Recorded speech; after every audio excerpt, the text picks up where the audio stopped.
Hello बच्चों, पिछली कक्षा में हमने पाठ 13 समाप्त किया था। आज हमारा पाठ है पाठ 14 ठीक समय पर, जो कि एक कविता है। आइए बच्चों, इसको हम अच्छे से पढ़ते हैं। पाठ 14 ठीक समय पर। आइए बच्चों, देखते हैं कविता परिचय। कविता परिचय।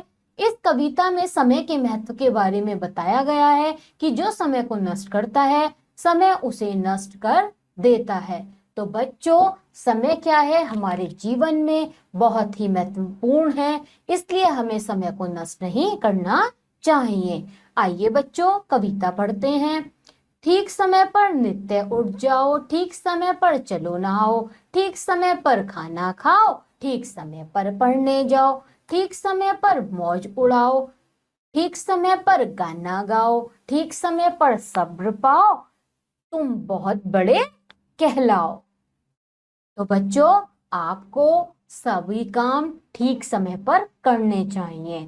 ठीक समय पर जो कार्य करते हैं वो हमेशा सफल होते हैं।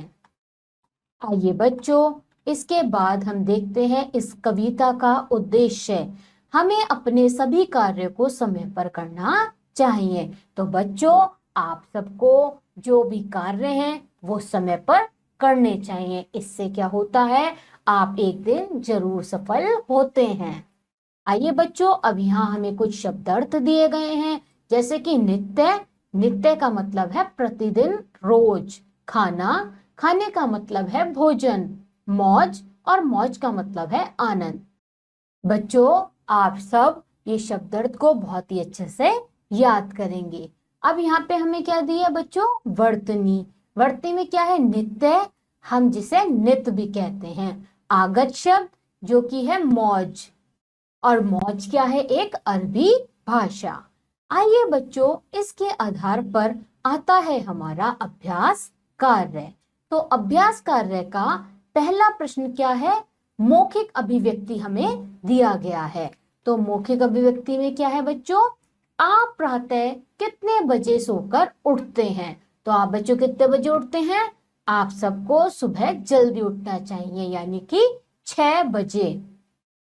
क्या आप नित्य स्नान करके विद्यालय जाते हैं। तो इसका उत्तर क्या है बच्चों, हाँ, क्योंकि हम सभी को रोज स्नान करना चाहिए। अब इससे आगे देखते हैं बच्चों, आता है हमारा बहुविकल्पीय प्रश्न। तो बहुविकल्पीय प्रश्न में क्या है बच्चों, एक प्रश्न दिया है जिसके 4 उत्तर हैं, और जो एक उत्तर है वो सही है। आइए बच्चों देखते हैं। पहला प्रश्न, हमें नित्य कब उठना चाहिए। तो इसका उत्तर क्या है बच्चों, देर से नहीं, हमें हमेशा जल्दी उठना चाहिए। तो इसका उत्तर क्या हो गया बच्चों, जल्दी। आइए बच्चों, इसके आगे देखते हैं दूसरा प्रश्न। तो दूसरा प्रश्न क्या है बच्चों, हमें कब पढ़ना चाहिए। कभी नहीं, कभी कभी, साय, या रोज। तो बच्चों इसका उत्तर क्या हुआ, हमें रोज पढ़ना चाहिए। अब आगे देखते हैं बच्चों। आगे का प्रश्न है, पढ़ने से आदमी बनता है। बताइए, मूर्ख, मंदबुद्धि, या बुद्धिमान। तो बच्चों इसका उत्तर क्या हुआ, बुद्धिमान। अब बच्चों इसके आगे देखते हैं। यह है, कविता की निम्नलिखित पंक्तियों को पूर्ण कीजिए। बच्चों, आप इस प्रश्न को स्वयं हल करेंगे। आप कविता को अच्छे से पढ़ेंगे, याद करेंगे, और इस प्रश्न का उत्तर आप स्वयं लिखेंगे।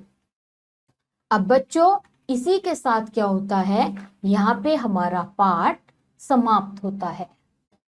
बच्चों, मुझे लगता है बच्चों आप सभी को कविता का पाठ बहुत ही अच्छे से समझ में आया होगा। अब आप सब बच्चे क्या करेंगे, इस पाठ का अच्छे से अभ्यास करेंगे, और हम आपको मिलेंगे बच्चों अगली कक्षा में। तब तक के लिए आप सभी बच्चे अपना ध्यान रखिए।